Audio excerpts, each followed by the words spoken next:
I love Firefly. Hey, listen. How do reavers clean off their harpoons? What's a reaver? Oh god damn it. What you must understand is because I don't like Firefly, I've never fucking watched it. A reaver is like a zombie. I love you, Joss Whedon. Buffy the Vampire Slayer was great. Arg. You're gonna make him fall out of his chair from rolling his eyes too much. Warning, the following show will spoil the hell out of George R.R. Martin's A Song of Ice and Fire books and the TV show A Game of Thrones. Also, you're probably going to find a fuck ton of bad language. The explicit tag is there for a reason. Death and boobies, death and boobies, death and boobies, death and boobies, death and boobies, death and boobies, death and boobies, death and boobies, death and boobies, death and boobies.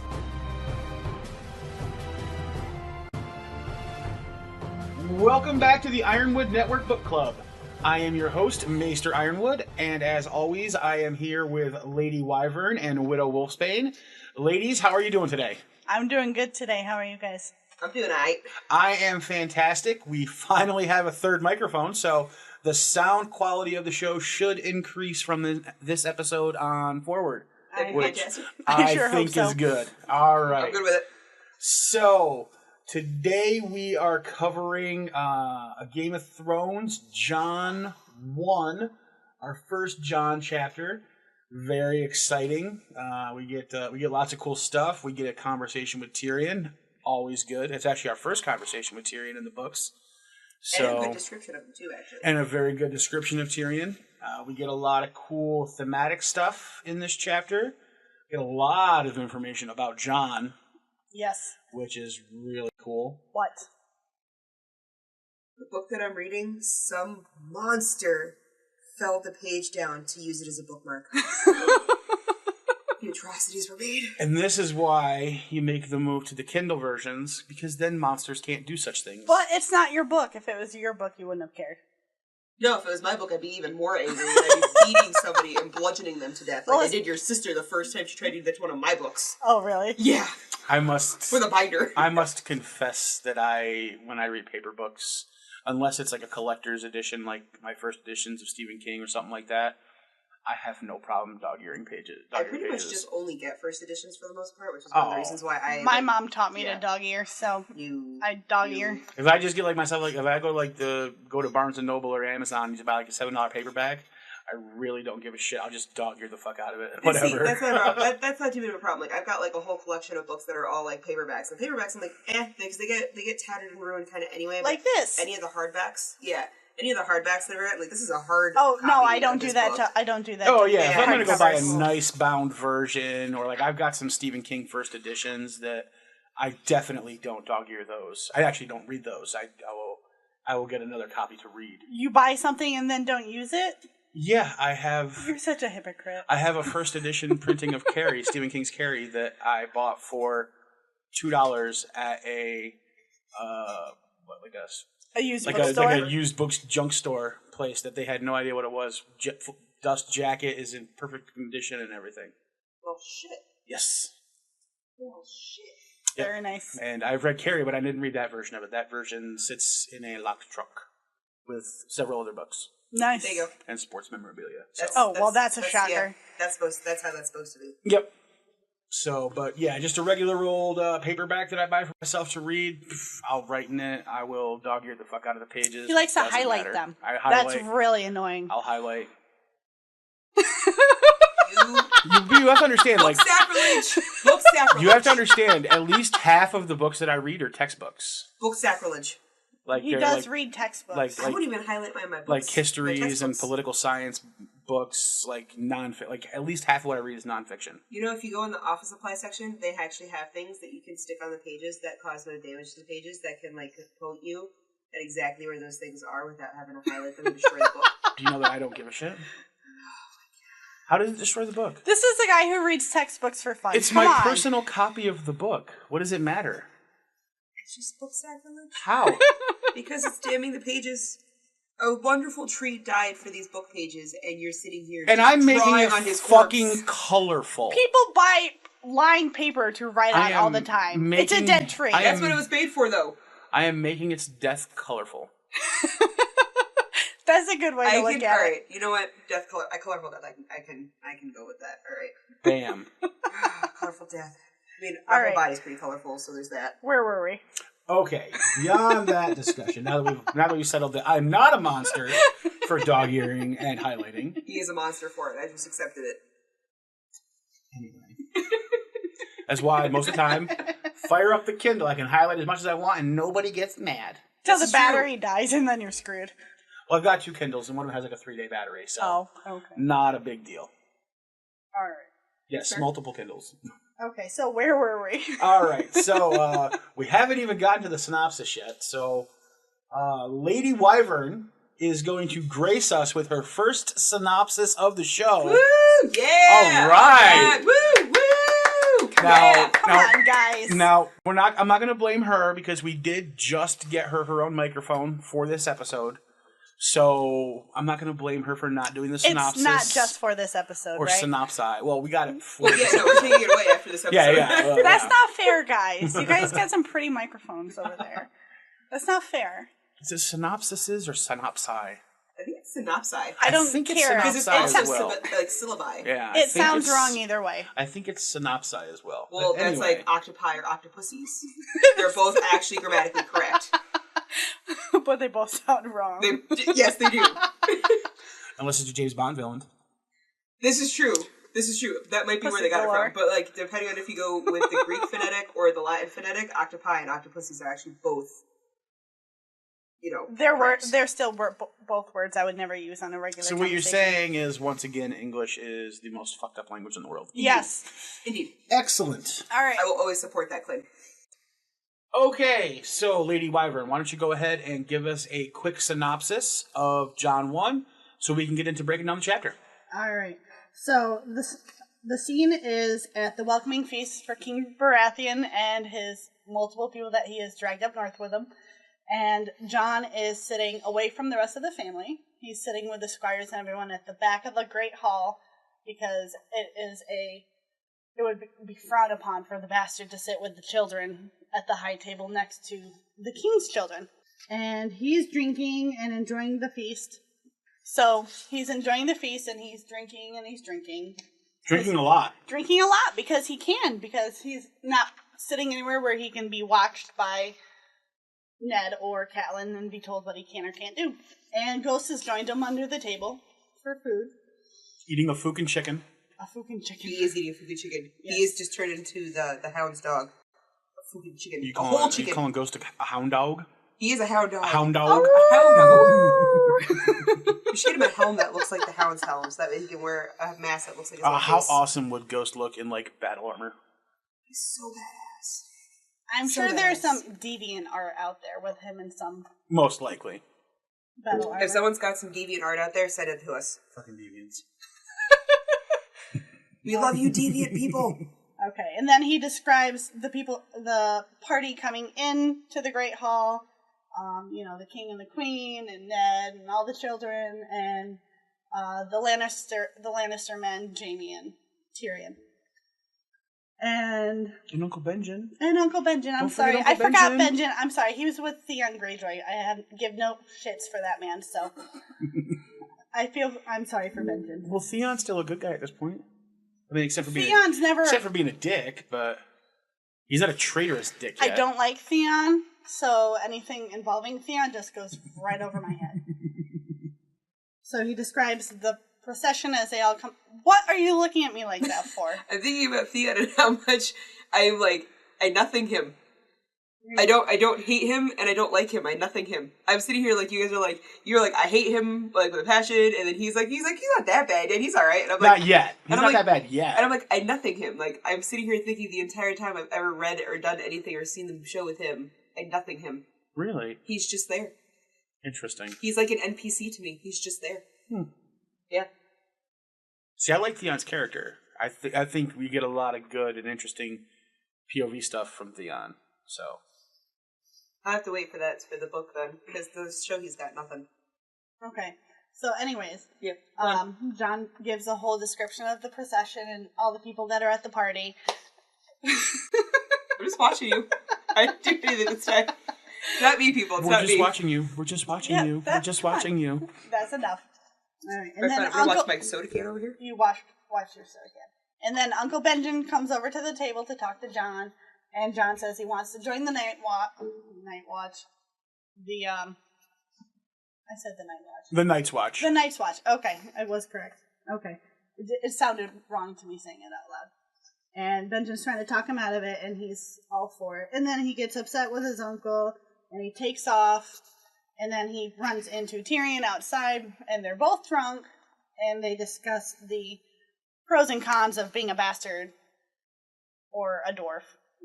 As Tyrion says, all dwarves are bastards in their father's eyes. But not all bastards need be dwarves. Exactly.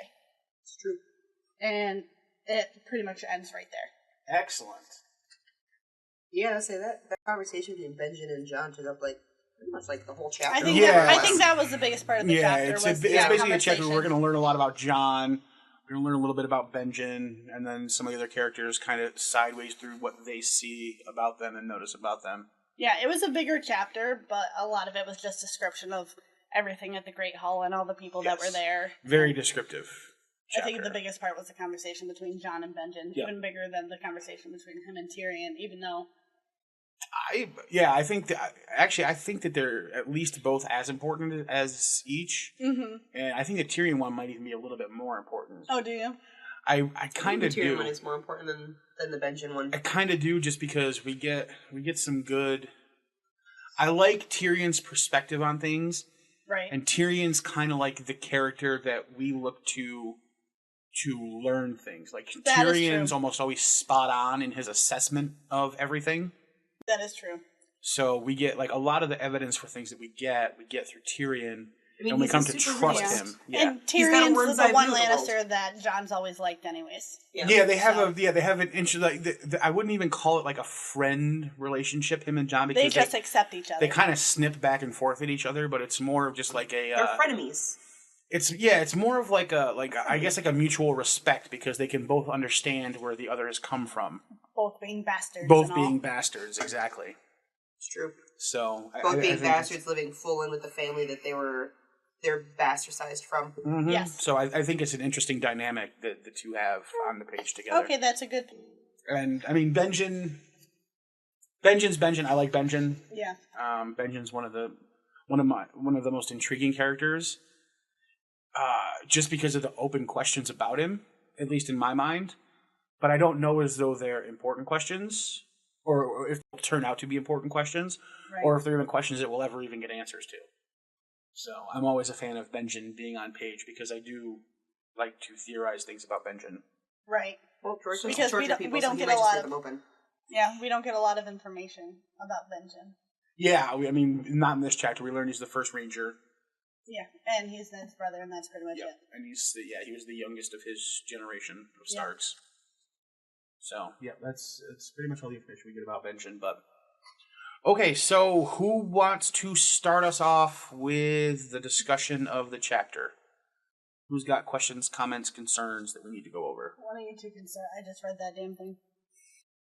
I think the interesting thing is that like John's still there. Like Catelyn didn't really want him at the feast to begin with, more or less, because Catelyn doesn't ever want him around anyway, because he's a bastard. But I'm surprised that Catelyn was even okay with the fact that he was even in the room to be there to potentially offend the Lannisters if they so much as like laid eyes on him. I think after a while they couldn't stop anyone from coming or going, except for the people that have to man the wall or the castle. Oh yeah, support the walls outside the building. Catelyn, a bitch again. Oh, indeed, always. Because she didn't want John to sit with the family. Although we start off the chapter with John's first line in his head saying, this is one of the few times that I enjoy being a bastard, because I just get to sit back here and get drunk. It's true. Whereas have his wolf with him. Yeah, and he's got his wolf. He's got his wolf with him, and he also mentions that where all of the other Stark children would only be allowed to have one glass of wine per their father.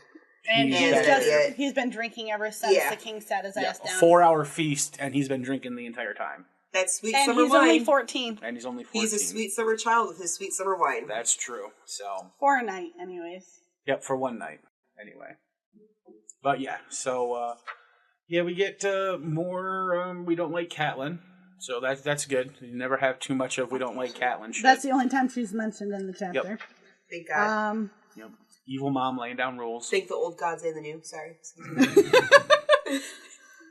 and then the faceless god. Right. And the faceless god. I thought he was part of the Seven. No. No, he's not. No, he's completely completely different religion. He's death. The faceless god is death.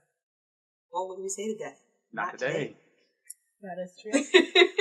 Not today. The one thing I did want to bring up, well, one of the things I wanted to bring up was something that I discussed with you earlier, was how there were 3 different colored banners on the walls for the Starks, the Baratheons, and the Lannisters. Yep. To me, I think that's just a bit much. I mean, obviously, you know, Baratheon because that's the King's family, and the Starks because it's their home, but I don't think the Lannister banners were necessary, even though half the people there are Lannisters, but the Queen still being a Lannister, but she's a Baratheon. Yeah, I think it's just more, and I think it's just paying respect to House Lannister, because she is Cersei of both House Baratheon and of Lannister, even though she's married. It's just a way of paying respect to the family that she comes from. Yeah, but then both her brothers are still House Lannisters. Yeah, right, so like, say later on, had Joffrey actually married Sansa, then she would have been Sansa of both House Baratheon / Lannister. / Stark. Right, but back to my Stark. point. Would they make her do that? Do other families do that? She would be of House Baratheon and of House Stark. Right, but would they make her do the Lannister thing too? Because because she didn't come from House Lannister. I just put the / Lannister in there because he's Joffrey's a not Lannister. actually a Baratheon. Right, Yeah. but I'm saying, do other great families do that? Yeah, because even Ned still calls Catelyn Tully. Okay. Yeah. So he still refers to her as of House Tully. Okay. So it's the same thing for Cersei. Just a respect for her family, especially considering how prominent a family the Lannisters are. She still would be considered of House Lannister, and therefore Lannister sigil would still be an important thing for her when she's around. Okay, because it didn't make sense to me. Because if I was married and then I threw a party for someone, I'd have my family and their family, but then I wouldn't have my whole extended family. Right, but it's not just her. For It's not just her lack of a better extended term. family. It's her father and her brothers. And all their money.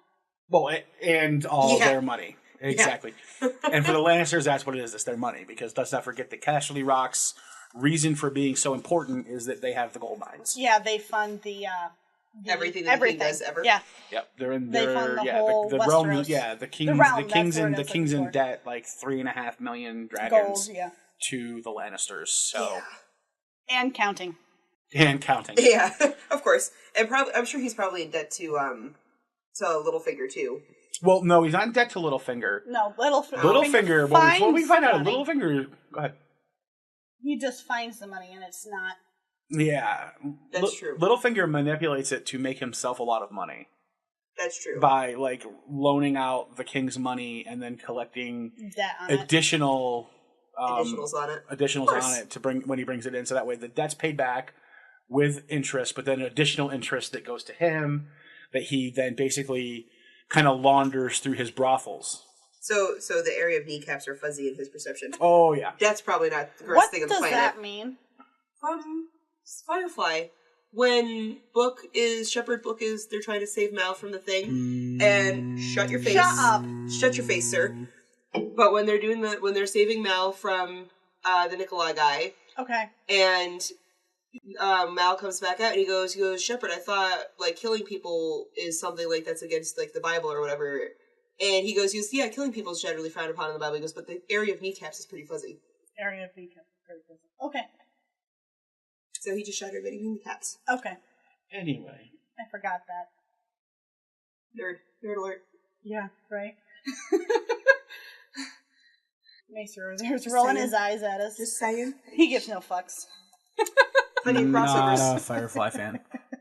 Because he's terrible. If you really want people to listen to us, you can't bash. Well, I can't say anything we bash too, but. Hey, if we got lots of Star Trek people out there, I'm right with you. All right. Oh yeah, see, we got 2 Star Wars fans and 1 Star Trek fan. We got Star Trek over here. We got Terminator. I'm down with the Terminator. I'm down with the Terminator too. Down with Terminator. Hell yeah, Walking Dead. Have you seen this boy? Dr. fucking Who. Yep. Yep. Yep. See, I'm with all the good stuff. It's only good because he likes it. If he doesn't like it, it's not any good. That's true. Firefly's really good. I love Firefly. Hey, listen. How do reavers clean off their harpoons? What's a reaver? Oh god. What you a must zombie. understand is because I don't like Firefly, I've never fucking watched it. A reaver's like a zombie. I love you, Joss Whedon. Buffy the Vampire Slayer was great. Arg.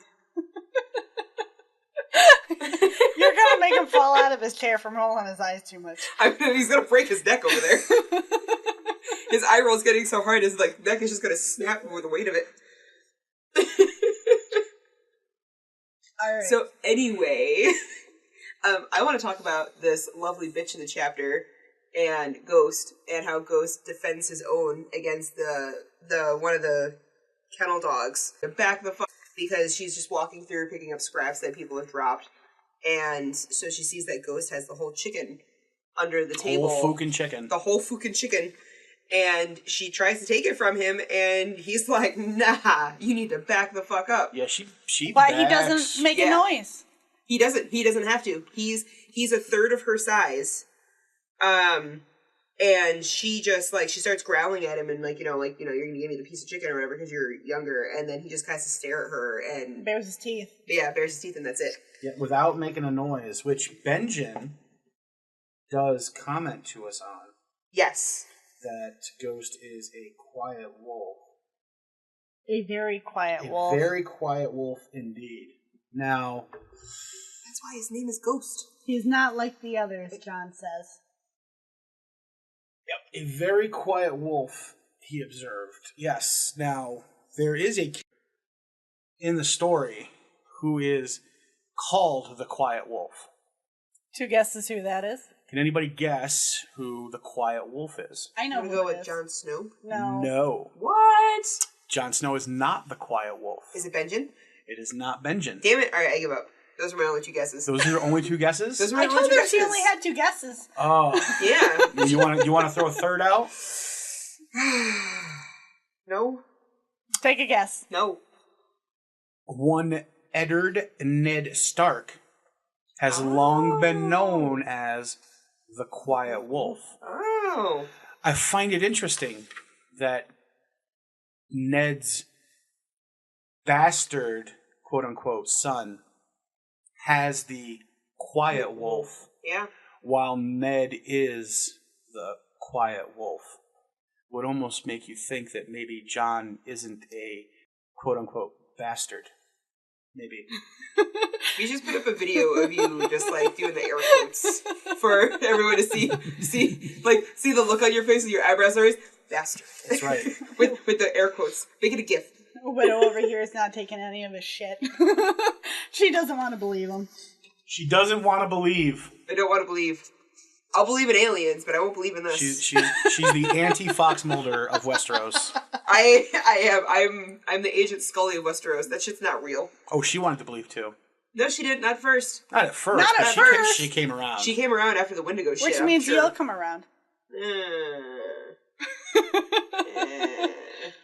Can we talk about all the stuff that John has been noticing in this chapter? No.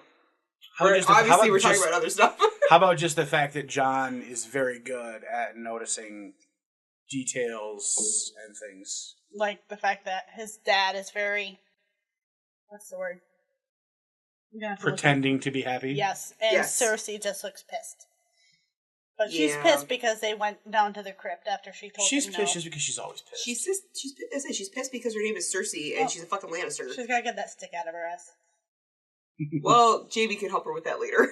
But yeah, John... Oh, that's true. Yes, John does note that bastards have to grow up faster. Yes. Yes. And that they also need to notice things A lot more. better than other true-born kids because they have to... Their position in the world is a little more tenuous. They don't know where they're gonna end up, whereas Right. everybody else does. Exactly. So yeah, so John is very adept. We get the notion that John is very adept at noticing things and reading people and reading situations. Whereas, the other kids, even perhaps Rob, we'll learn later on, really isn't as adept at things like that. Was anyone surprised that Benjen tried to talk Jon out of going to the wall? Yeah, just because he's so young, I think, it wouldn't surprise me that he would try to talk him out of it being so young. Right. But Yeah. there are boys that are younger than him that go to the wall. But they go up there they don't really have a choose to choice. do it, That's though. true. Yeah. That's true. They don't go by choice. Yeah. It's usually something like they're orphans and no one will take them in. Or they were stealing food. Thieves. Yep, exactly. Oh, poor Ollie. Not a Oh, character that's in the right. book. No, he's not a character He's in the not a book. character in the book? No, Prince Ali is not a character in the book. You saw him, Prince Ali. Yeah, Prince Ali. Ollie. Prince Ali, Ali, Ali, Baba. Hey, that's a Disney reference. That's a Disney That reference is a right Disney there. reference. As I'm I was proud there, of you're him. like, oh my god. I am Disney so bitches proud of him right right there. now. Now we're gonna get sued, everybody, so we'll see you in like 50 years after we get out of jail. I'm so proud of him right now. Anyone should know that if they join our family, that it ends up being like Disney references quotes. Yeah, Disney references all all the over time. the place. But yeah, there's no Prince Ali in the book. He's just an idiot in the TV show. Oh, He is that's just an too idiot in the bad. TV show. I liked him in the TV Jon show. Snow Till, Patrol. he did something stupid. Well, he didn't do anything stupid in the show. He stabbed Jon. Yeah, he but did he do was- something stupid. Yeah, but the reason he was on the wall was because the wildlings that were coming over the wall had slaughtered his family, and he was the only one left out of the entire village. That's why he ended up at the wall. Oh, because he had nowhere else to go. Yeah, he had nowhere else to go, and he Right. had no one left. So he went to the wall because he had to. He had nowhere else to be. Well, able to then get food. after he ended up in the wall, he did something stupid. Well, yeah, I mean, he had what's that guy's name? Alistair. No. Alistair Thorne. Yeah, Alistair. He had Alistair breathing down his neck and trying to make him into That's true. a man. Because he was friends with Jon, Yeah. and he didn't Well, like that. he was Jon's steward. Oh, Yeah. that's true. That's right. Yep. And then he turned on Jon. Alistair was pissed that he did become Jon's steward, so he couldn't be prime Alistair for... didn't want to be Jon's steward. He wanted to be prime for command, just like Jon was. All right, let's digress. Oh my goodness. All right. Alistair just wanted to be in charge. Alistair's Oh a yeah, douche. absolutely. He thought he should be in charge, especially over a Well, because he's been there. He's Yeah. been there longer too. Lord Snow.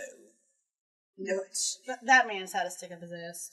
Oh yeah. Well, I mean, he was part of the Does he get City laid? Watch. He should just go get laid. Maybe. Yeah. I mean, Maybe he he'll was be sent better. to the wall after the rebellion. I mean, that was his punishment for being on the Targaryen side of the rebellion. Oh, he was. Yeah. He was that's on why the he's Targaryen that's why side. he's Yeah. at the wall. That's one of the other reasons why I think Alistair hates him is because he's the son of the Ned guy Stark. who helped the Overthrow the- usurper. Yeah. Okay. Yeah. How am I not catching all this? I've watched the shows a million times. I don't know. Well, that detail comes from the book. Oh, does it? No. Books. Okay. The books. I didn't get that from Later the on. books. Well, I mean, It's I- later on in the books. Yeah, but I still just kind of knew that. I didn't know that. But I yeah, kind of that's- inferred it. That's the reason he's at the wall, because of his part in the rebellion. Okay. So Robert spared his life and sent him to the wall instead. Okay. Yep. So he's still an ass. Yeah, he's still an ass. All right. Absolutely. All right, so we've got Jon Snow noticing things, noticing more things than pretty much anybody. I mean, he notices things that it takes Benjen like a double take to figure out. Like Marcella Yes. being smitten with Rob. Marcella being a young idiot. Yep. Yeah. Well, Yep. she's 8, you know. First crushes are always She's 8. the worst. I think she'd be a good match for Rob. I think she'd make a good Lady Stark. I think she would too. I like Marcella. She's a very adaptable girl. Yes. Like, I'd rather see her marry Rob than Sansa marry Joffrey. Absolutely. Well, that's because no one should marry Joffrey, but that's That's beside the because point. Joffrey should be killed. Well, yeah. He should be put down mercifully. Or unmercifully. Yeah. Well, he I'll hasn't- go with the unmercifully. Well, he hasn't, at this point, he hasn't Okay, had a at- chance at- to do anything yet. That's it. At this point, he could be done mercifully. In the next book or two, probably not so much. Yeah, no. I would say in the next 6 chapters, I get to the point where I'm like, okay, he's just a little douchebag, and he probably deserves whatever he gets. It's true. It's All his right. genetics. Well, I mean, he's his grandfather's son. Sort of. He's his uncle's at son. least Tywin was smart. Tywin was smart. Tywin had logic and strategy on You his see, side. my thing with Tywin is he's this big, rich dude. You know, he's got all this power. Why the fuck did he let Jaime and Cersei do their thing and procreate? Because he doesn't Believe it's true. He doesn't want to believe Yeah, it's true. he doesn't want to believe it's true, and he's trying to, like, he doesn't want it to stay in the family name, so he's like, it's not happening. He's So he's ignoring it in the hopes that it ignoring will it. go away. Because Yeah. he knows that nobody is going to really say anything about it, like, Because of how officially, powerful they Yeah. are. with him around. Okay, so if it wasn't as powerful, it'd be something to Right. really be worried about. Like if he were if he were the Tarleys instead of the Lannisters, then it's probably something that would be known. He'd send Jamie to the wall. Yeah. He might very well. Okay. I mean, and I think it's also because Jamie really pissed him off by joining the Kingsguard. Right. Mm-hmm. Like Jamie, he did not want Jamie to join the Because Kingsguard he needed Jamie needs the to heir. inherit Jamie everything. to be the heir because And he didn't want now his Tyrion only for it. possible heir is Tyrion. Which I think that Jamie did that on purpose. Like, Tyrion is really good with having responsibility, oddly enough. And Jamie loves Tyrion. And Jamie loves his brother, but Jamie, I mean, I don't think Jamie did it because he thought Tyrion would be a better Lord of the Rock. I think Jamie did it because he wanted to serve the realm. Not because he wanted to be closer to his sister. No, I mean I think that's part of it.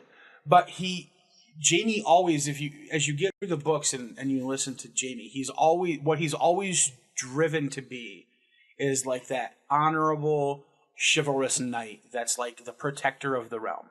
he wants to earn the shiny armor he's wearing. That's what he's always wanted to be. So him deciding to join the Kingsguard does not surprise me one bit. Okay. Fucking the king's wife is probably not the way to be that honorable guy, though. Well, they've been doing it since they were kids, so, why stop now? They started by playing doctor, so I'll show you mine, you show me yours. basically. Now, where does this go?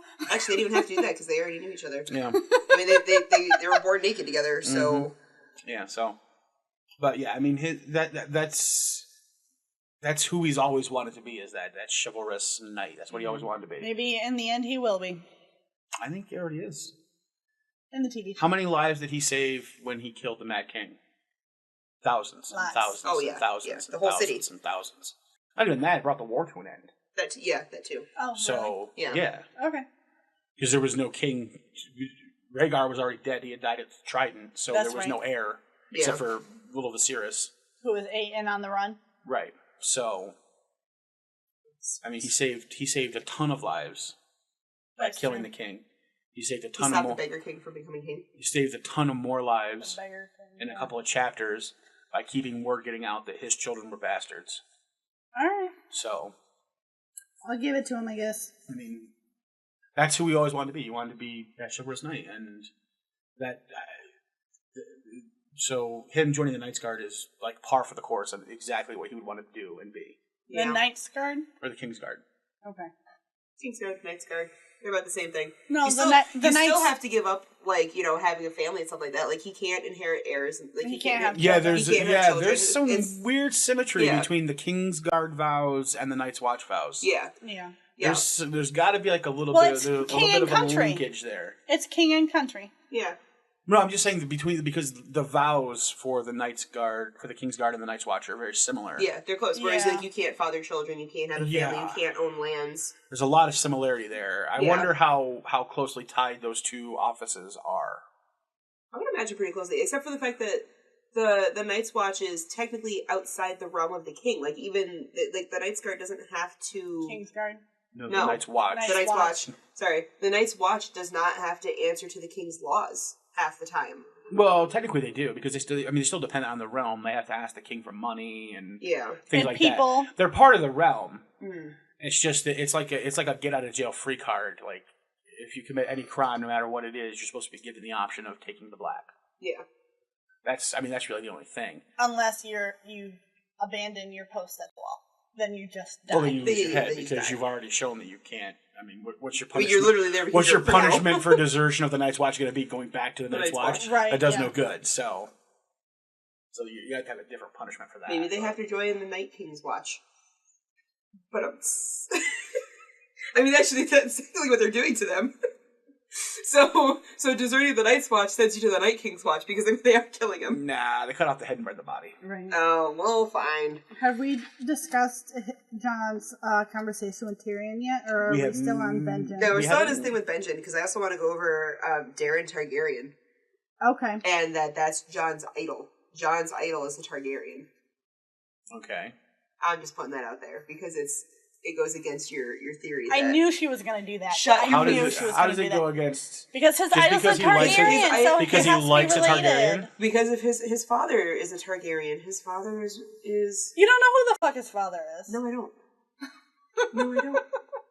But I like to imagine that his father is Rhaegar, and that his idol is Daenerys Targaryen, who would be an ancestor of his. And we like to think his father is Ned, so. You guys can like to think that as much as you want. It's still wrong. There's also a former King of Winter who was named Jon Stark, who built the Wolf's Den. Do not know. I don't remember Jon Stark. Yeah, I don't know that one. Yeah, real Yeah, well- Lord of Winterfell. Well, I'm pretty sure he's named for Jon Arryn anyway. We don't know who he's named after. Again, why would Ned name a bastard After somebody he admires. after Because somebody he who he can't- had that much respect Because for? if Lyanna gave him a name that would obviously make him a Targaryen or Targaryen-born child, So he Robert would have him So he slaughtered. So Dishon- then give him a different name. So Ned gave him a different name, and he named him Jon. So he would dishonor his friend John. And name his Well, bastard Jon after dishonored him. Rob by naming that little bastard that he had after him. Not that he's actually like a legitimate bastard, but that he's a weak little piece of Yeah, but shit. you didn't know that at birth. Yeah. Like You that's kinda know when a children are sickly at that's a birth. trueborn son of Jon Arryn, named for the king, right? Because that's respectful. Right. Yeah. Why would you Why would disrespect you- somebody by naming a bastard after them? I don't know. As Ned Stark, he obviously did it. Maybe it's because John's not a bastard. He's not a bastard. He's Rhaegar and Lyanna's son. And how would that work? Ilya He and would her still- children were already massacred by the time that Rhaegar got together No, with Lyanna. they weren't. Are you sure? Yes. They were Alright. still alive. I was hoping. No. Nope, they were still alive. That was a grasp at a straw Not right there. even a little bit. Nope. And the people who George and the people who run the main website for the books have already said that, despite what the TV show says, annulment is not a thing in Westeros. Yeah, no, it's not. So even if John were Rhaegar's son, He'd still be a he'd bastard. still be a bastard. That's fair. That's fair. Alright. I suppose.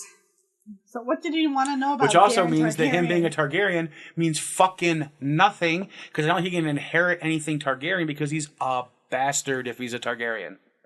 He's a bastard all around. No, he's Jon fucking Stark, the only first trueborn son of Ned Stark, who will one day be King of the North. I hope so. That sounds like a nice plan, too. Mostly it's because John's a... Father John's Ned, good Mother guy. Ashara. No, I don't know about that part.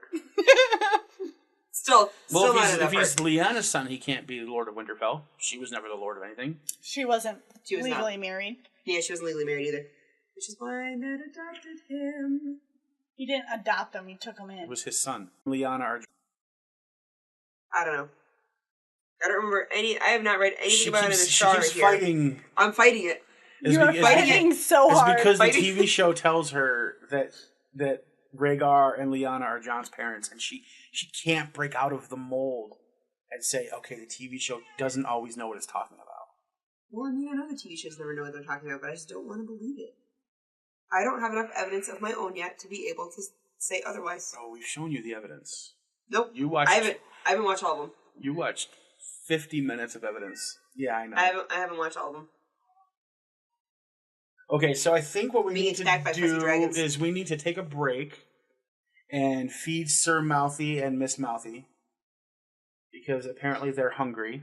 And they're cheating my twos. And then we will come back and finish up our discussion of the chapter. So we will catch you guys in a few minutes.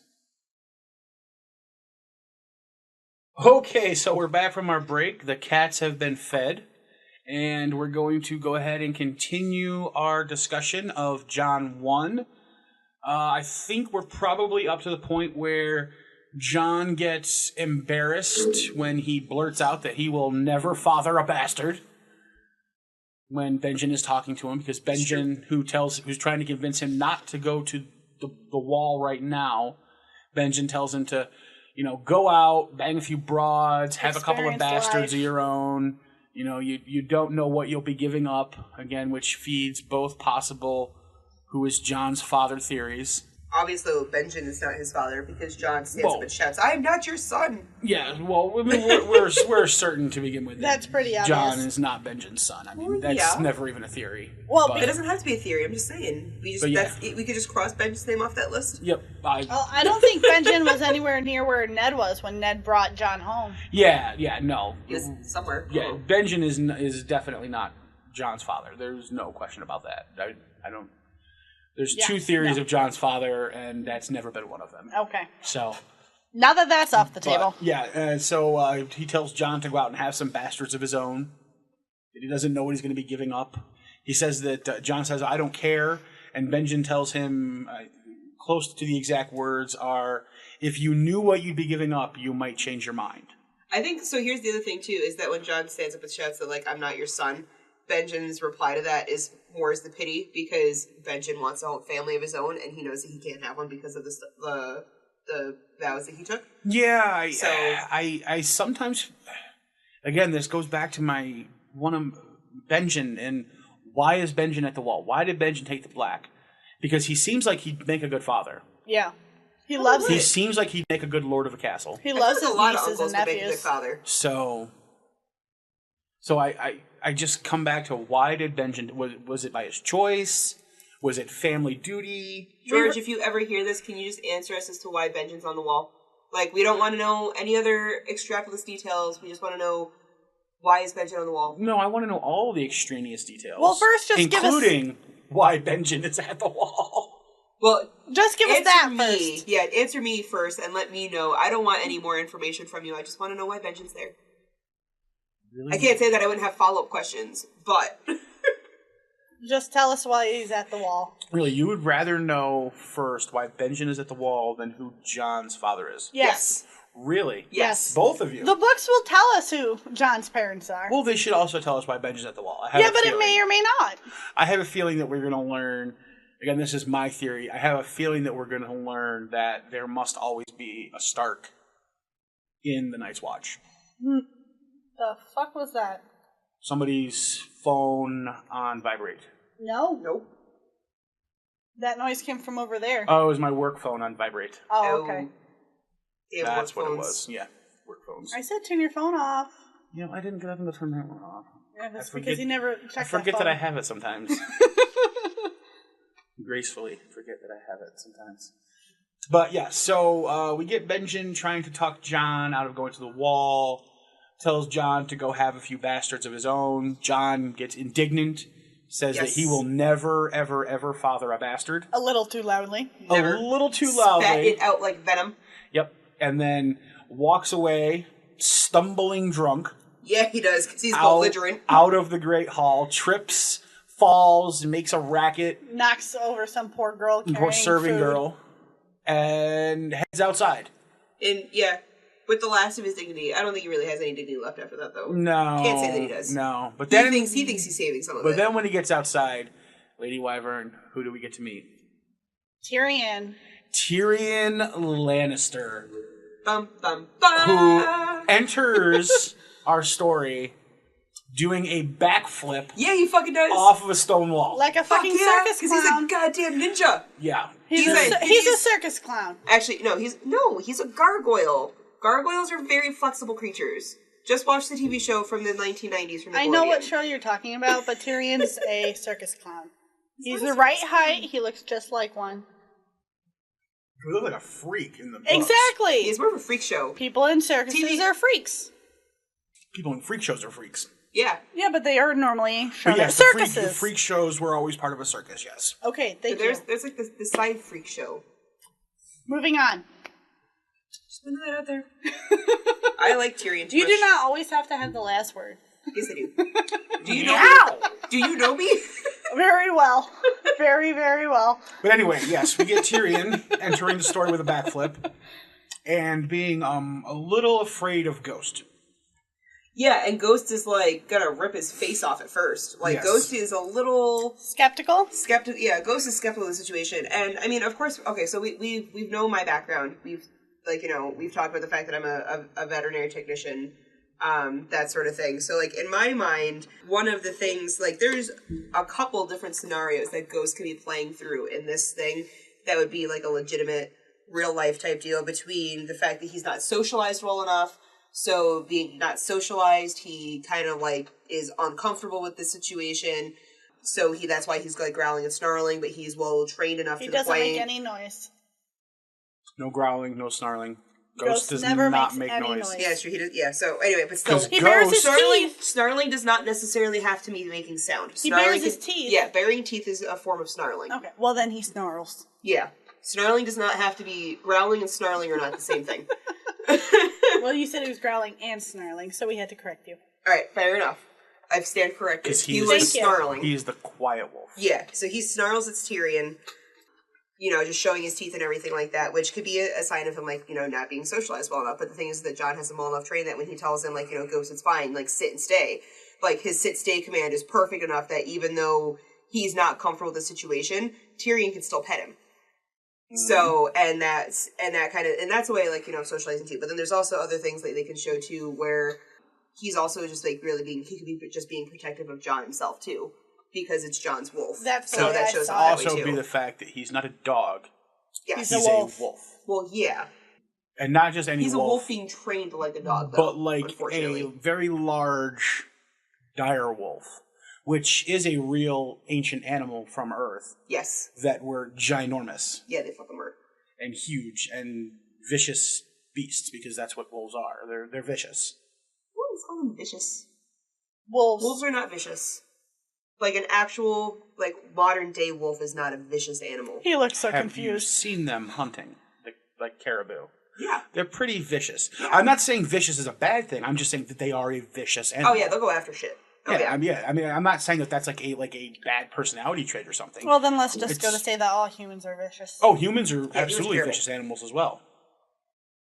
We have, you know, modern society and our frontal lobes to kind of push that viciousness down in most people. But it's still there. But I mean, just look at any kind of, like, any story about, like, you know, an apocalypse of sorts.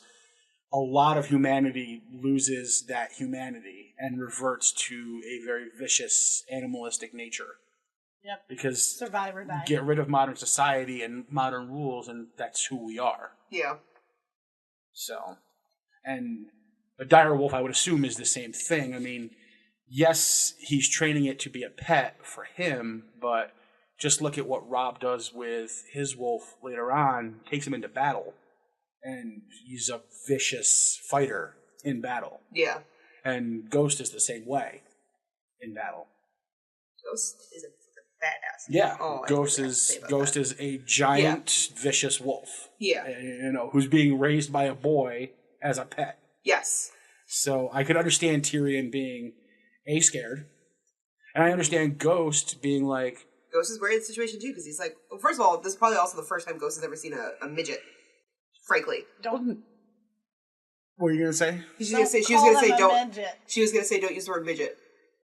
Okay, so we get a little bit of conversation about Ghost with Jon and Tyrion. Jon tells him, I've got him trained well enough that you're safe now. He's not going to rip you apart. And Tyrion's like, okay, good puppy, good puppy, good puppy. Leave me be nice. Thank you. Don't eat my hand.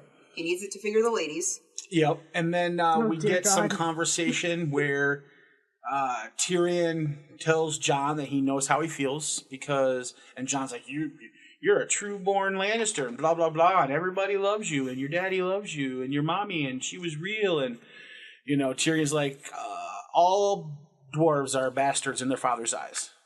Oh, and he also gives away the information that his mother died while birthing him. Right. Yes. And so mommy can't love you if she's dead. When Jon says, you know, your mother was, you know, the true lady in Adolf Casterly Rock, and so you're a true-born son. Of Lannister. And Tyrion says, oh, please do tell my father. He seems to not realize this. Yeah. So we get to understand that Tywin does not like Tyrion at all. Yes. So that as far as family dynamics go, that's really what we learn about Tyrion right now, is that at least his father does not like him, doesn't even like to acknowledge that he's his own son, doesn't want him to inherit. Because his mother's not alive to ask him. I'm surprised his father didn't send him to the Night's Watch to be of some use up there, because, I mean... But he's the only son around who can inherit anything. If Jaime breaks his oath to the King's Guard, then he can technically inherit, because there was a conversation that he ended up having. I don't know, because this is technically the show, but that he can eventually still inherit Casterly Rock if he gives up his. Yeah, you either have to be, which has never happened at that point.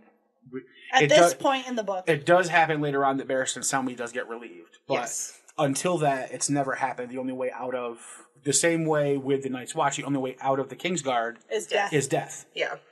As far as we know. And the punishment for breaking your vows as a Kingsguard would be the same as breaking your vows to the Night's Watch. Yeah. So you wouldn't be able to inherit. His punishment would either be death or being sent to the wall. What with his nephews being the king. His children. Well, nephews, as far as the world is concerned. Even though everyone knows that they're his children. But his nephew being king, he would be able to, like, you know, Tywin being the hand at one point would be one of those scenarios where he'd be like, listen, you're relieved of your duty, now go to Casterly Rock and, like, take care of my shit. Yeah, and remember, Tywin tried that. Yeah. And Jaime told him no. Yeah, he's like, no, I'm not. Yeah, well, that's the thing, though. But I'm wondering why Tywin has not sent Tyrion to the Night's Watch, because, first of all, he doesn't want him. He doesn't want him to be a Lannister. If he has to give up his name and titles when he goes to the Night's Watch, he gets sent to the Night's Watch, and then he wouldn't be able to inherit the titles the same way Samwell couldn't inherit his father's titles. Well, because then, unfortunately, if then Jaime still chooses not to, then there's nobody who can. If he sends Tyrion to the wall, and Jaime's like, fuck you, not doing it, which is what he would do, then they're left with nobody to inherit Casterly Rock.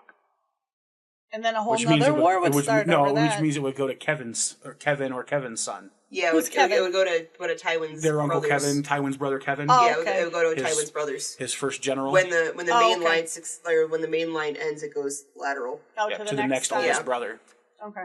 Yep. That makes sense. So yeah, it would, and then everything, all the Lannister stuff would pass through Kevin's line from that point on. Mm-hmm. So Tyrion is still a better choice. Would that make Lancel like the new Jaime? Yes, that would make Lancel Kevin's son. I think so. Yes, Lancel is Kevin's son. So yes, then Lancel would kind of be like Kevin's Jaime. That'd be pretty fucking creepy. Sweet. Wait, what? And he's also fucking Cersei too, just like Jaime. So yeah, exactly. So he's a perfect fit. Yeah, but Jesus Christ. Yeah, but then of course he becomes crazy, taking the faith of the Seven, shaving his head and scarring his face. Scarification, Yeah. So then, if he you had really to is fuck the your Jaime cousin too, I think I would do the same thing. Especially with evil Cersei. Yeah. I mean, if it's he didn't have to. If it's the Light of the Seven or Cersei's cunt, I mean, he didn't have to fuck her. Yeah, he did.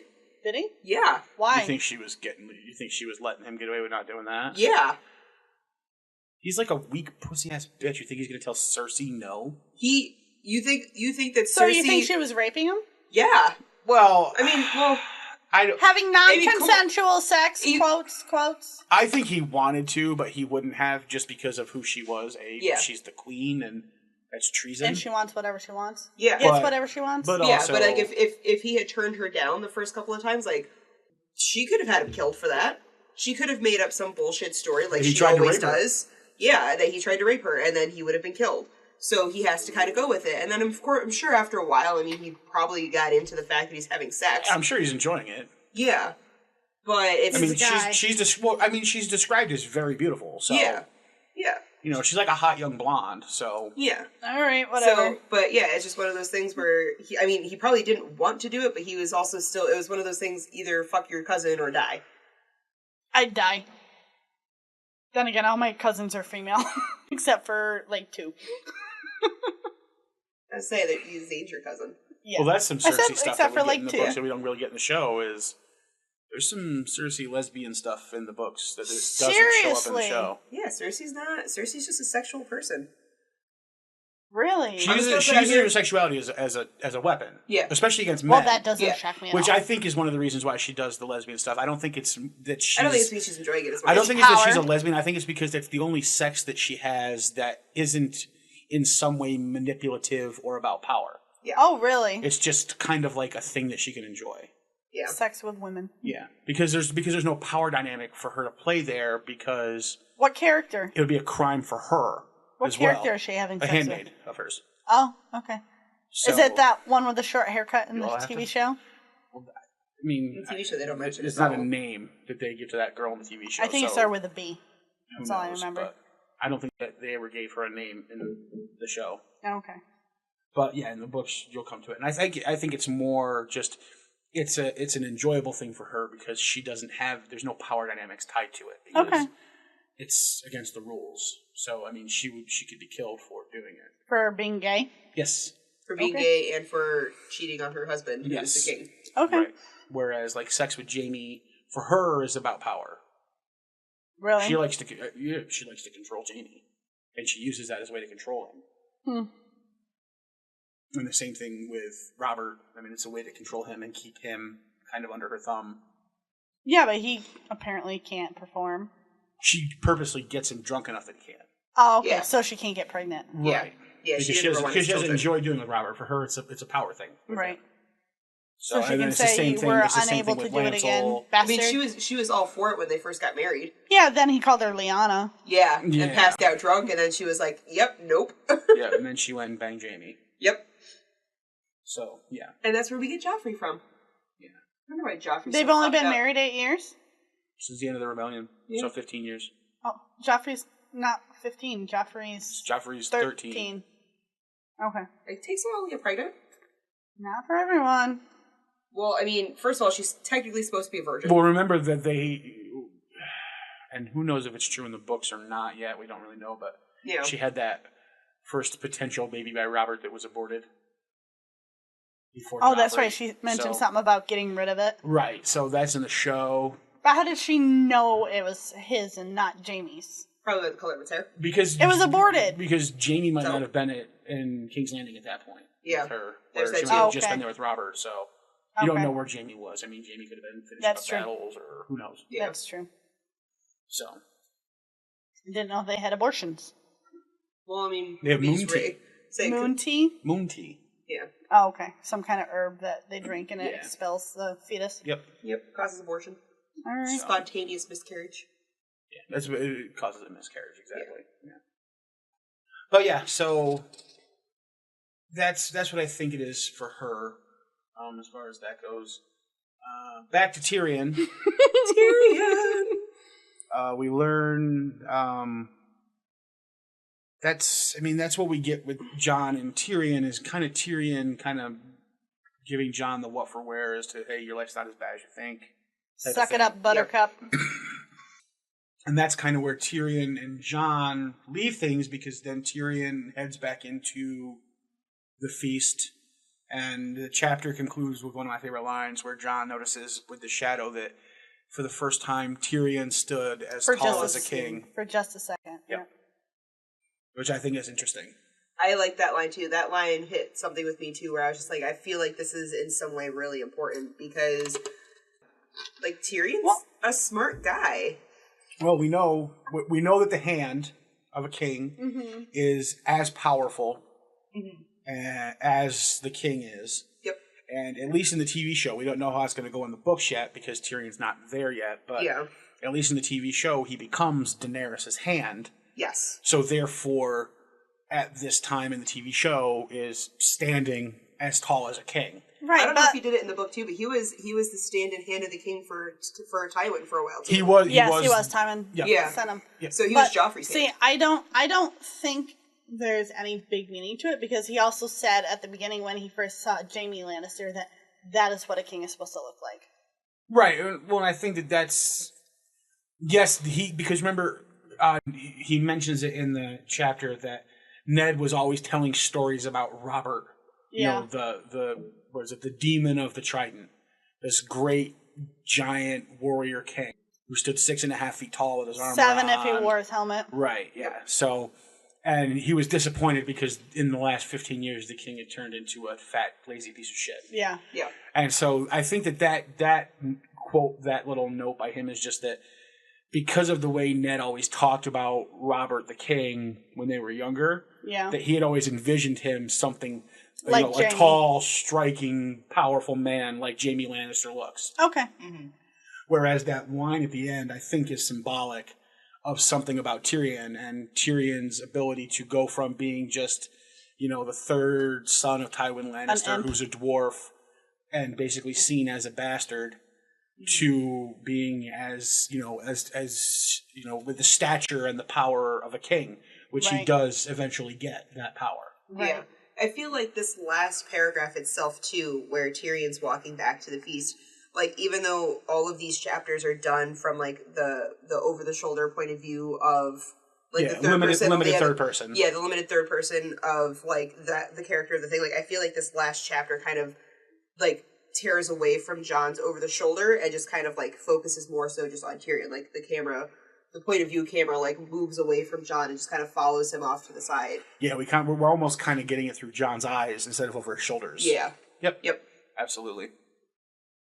Which is cool, yeah. And I do think that we're definitely meant to read something into the whole Tyrion stood as tall as a king, because, again, he does become the hand of a king at least once in the books, twice in the TV show, probably twice in the TV show, I would imagine. Yeah. I would imagine he's going to, in some way, be that powerful. You just said Dany. Twice in the TV show, probably twice in the TV show. Oh, probably twice in the books. Okay. Yeah. Because I assume that he will become Dany's hand at some books? point in the books. Yeah. I would imagine. Either that or Fagon/Aegon's hand. One or the other. So, probably Dany. I guess we'll see. Maybe Aegon. Depending on how important Aegon is. I don't know anything about Aegon right now. Yeah, you won't find out about him till book 5. Oh, then I guess he's not that important yet. I said yet. Yeah, I mean he's a third act. He's a third act character. Yeah. Yeah. So, well. yeah. So it's just because you mentioned Aegon, just for something that I was reading the other night when when you're trying to go to bed and then you're like, let's see what's on Facebook, and then this thing popped up on the Game of Thrones feed that I have, and one of the first book that Princess Shireen was teaching Davos to read is Aegon the Conqueror. Yes. So, and that was the first book. So, and apparently that's like an Easter egg. They refer to it as like an Easter egg in Game of Thrones, that it's supposed to lead into something more intense. Even though Aegon the Conqueror is a history of like the previous one, that they think they put that in there specifically as the first book that he learns how to read, because they want to kind of push forward toward the fact that Aegon is a much more important character. Well, and that's because for some reason they decided to say that Jon Snow's name is Aegon, and we're supposed to believe that for some reason Rhaegar would have 2 sons and name both of his sons Aegon. Both alive at the same time. Because apparently we're fucking stupid, and they think that we're fucking retarded. Well, Rhaegar didn't name him. You don't think that... did. She would have known. In the show. She would have known. She would have known Yeah. that he had a son named Aegon, who at that point was still alive. Oh, yeah. And he probably most likely, before going off to battle, would have said, hey, I would really love our son's name to be blah, blah, blah. Do you really think he's going to call him Aegon? Because he already has a son named Aegon, who's still alive at that time. Yeah. Well, I mean, TV shows are terrible. Yeah, the TV show is dumb, which is why I don't understand why you're taking TV show evidence as your evidence for... I'm not saying my evidence is like what's going on here. I'm just saying that they just mention it in the show, and then that's one of the reasons. Like, I know, it's one of I the know. foreshadowings in the show. I know, but we need to get rid of the TV show as evidence for anything, because it's a completely different animal, and they're horrible at writing. They write good stuff, but they don't remember what they write. Like, they've got Tyrion contradicting himself over the battle. Tyrion at Blackwater, and they've Yep. got Aegon Rhaegar having 2 sons, both named Aegon. At the same time. At the same time. At the same time. Well, I mean, the ancient Romans used to do that in our time. The ancient Romans used to name all of their children after the male of the household, and they were mostly just numbered. They were all Alexanders. Well, but it was like the last name. It's Alexander the First. It was essentially their last name, right? Yeah. I mean, it was like their family name, like Caesar, right? There was a ton of Caesars, all from the same family. Yeah. But that's because it was the family name, right? No, I mean so say that I don't know, not even with the last name. The father of the house's name was Alexander. All of the children would be named a variation of the name Alexander, including the females, which is where they got Alexandria. Well, Alexandria is just Ia means of. Yes. So it's Alexandria is named Alexandria because it's of Alexandria. Yeah, but that's what I'm saying. Like that's where they got the Alexandria from, because it's the daughters named of Alexander. Yeah. And no, it's just because Ia means of, and it's a city that was founded by Alexander Alexander. the Great. So it's of Alexander. It's the city of Alexander. It was his capital. Alright, I think the name Alexander is a bad choice for me to use this point. She's Ancient history fan. I do a lot of reading, especially about Alexander the Great. a fan. Yes, a fan. History major. Of whatever you want to call it. But yes, Alexandria is the city of Alexander because that was his capital city. Like his magnus opus of a city in his empire was Alexandria. So it's the city of Alexandria. It's the city of Alexander. That's why it's Ia. But yes, they did name variations of the name. But Aegon is not a variation of Aegon. Aegon is just Aegon. And Aegon is not a variation of Rhaegar at all. No, it's not. So, moot point. That's fair. Fair. It's not even a variation of his failed. older brother's name. Indeed. It's just the exact same name. The same name. Well, why not? Why not have two kids say the same thing? It'd be easier. When one gets in trouble, you yell it for both of them, and they're both in trouble, and then you're done. Naming me and my twin sister the same name with one different letter. Not even with a different letter, just naming you both Alicia with no letter changes at all. Yeah, again, either the writers are incredibly stupid, possible. They think that the people who watch the TV show are incredibly stupid. Very viable. Also possible. So, or they have too much information that they just can't keep it all straight. They don't care, and they've already changed it so much anyway that they're just like, fuck it, we're not even going to bother trying to be, consistent and or... They've already got the following. What do they care now? Yeah, exactly. So we're not going to bother trying to make this like the books. I mean, we got Beric and Darian walking through the woods, the north with Jon, telling us on the TV show that, oh, you don't even look like Ned. Not even a little bit. Now, there's 10 characters in the books who spend the first 4 books telling us that Jon is basically a clone of Ned Stark. He looks exactly like Ned Stark and is the only one of Ned's children who looks exactly like Ned Stark. Which is kind of weird, being that, the other children are his children too. Son. Being that his other children are also his children too, and that's straight up. The seed is strong.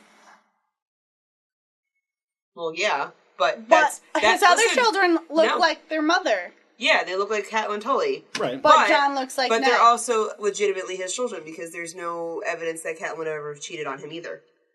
But Jon looks like Ned, and his other children look like which means that the Tully genes were dominant. Yeah.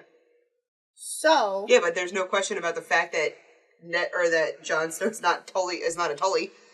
No. What we're saying is he's only going to get the look of Ned Stark by being Ned Stark's son.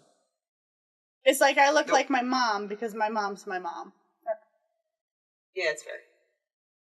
You do look like your mother. Okay. I'm gonna say you look like your mother. Okay. I have not seen anywhere in here yet, but I've only read up to this chapter. And half my siblings look like their father's side. No, we've now reached the portion of every episode where me and Lady Wyvern try to convince Widow Wolfsbane that she's dumb for not believing that Ned and Ashara are Jon Snow's parents. Yeah, we've gotten there, and I'm still not going with it. That's what the whole show's about. That's what the entire purpose of the show is. That's what this whole thing is for. This whole thing, it's not a breakdown of the book series, it's a breakdown of who Jon Snow's parents are. That's right. And all the evidence we can find, chapter by chapter, in these books to figure it out. And there's evidence in this chapter of who Jon Snow's parents are. There's evidence that it's not into the next chapter. Benjen. Well, we know it's not Benjen. I'm just putting that out there. I'm saying that that's part of the evidence of who is not his parents. Benjen's not his dad. Got it. Okay, great. You're gonna write them all down and cross them off as we go. Mystery solved. Jon Snow is not Dickin. Benjen. Ooh. Listen, way to suss that out. All right. I did a lot of detective work for that one. She needs a whiteboard so she can start crossing names off. I did. Tyrion, also not Jon's dad. Got it. Robert, also not Jon's dad. We're gonna need a big piece of paper Sir for that Jorah, list. not Jon's dad. Ooh, Sir I like Davos, Sir not Jon's dad. Dickin. Dick on, not Jon's dad. Dick off, not Jon's dad. Wait for the dick off. Oh, dick off. Rob, you. not Jon's dad. I think, you know what? Lord Manderley, not Jon's dad. I do somewhat like dick off. I think he's an interesting character. Yeah, he's. I do actually somewhat like him a little bit. He's an interesting character. We get a lot of interesting things happen in his point of view chapters. Yeah, I think we have probably covered. We covered way more than everything. Everything. A great episode to edit. It's only going to take 6 hours. I think this has been the longest episode we've recorded so far. Nope. No, not even. Nope. Really? It only feels that way because we took a break. There's a lot of stuff we have to cut out, though. Yeah, you know. But yeah, I think that is pretty much everything for the chapter. Got into John, we got into Tyrion, we got into the royal family, we got into Benjen. I'd like to get into Benjen. Oh, you should put up. I'm gonna send you a picture of my rabbit. You should put him as the as a picture for part of the episode. No. Bungeon Snow. What do you? There's no pictures for the episodes. What are you talking about? There's a podcast. There's a podcast picture. Yeah. Yeah, that's a title card. You see them in your feed. I just do a title card that lets people know what it is. Well, the next title card should be Bungeon Snow. Yeah. No. Do you see the title cards? Do they look like anything like I'm putting people's faces on them? Well, obviously he's not a people. He's a rabbit. Benjen's a rabbit? The answer is no. Bungeon Snow.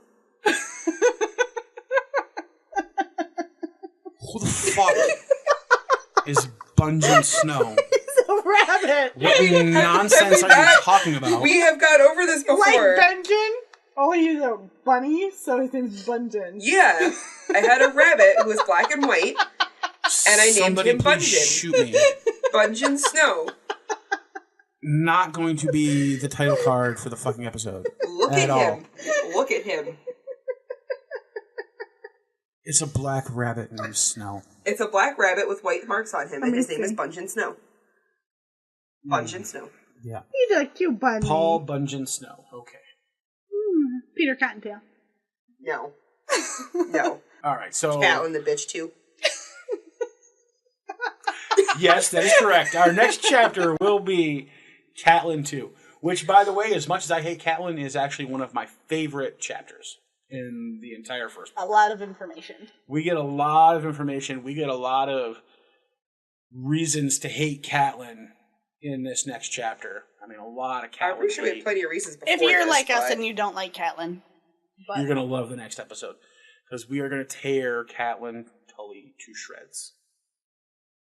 Because she does things. We bring back Ned Stark's comment from Bran 1, where he talks about the wolf being pushed away from the family because of pushed away from the pack/family, and we get Catelyn doing that to a certain bastard child of the Starks. Bitch face. So we will see you guys next time when we break down Catelyn 2, and until then, ignore Bungeon Snow. Nope, do not ignore Bungeon Snow. Like, subscribe, share the show with your friends, and we will talk to you guys next time. Bye. Bye.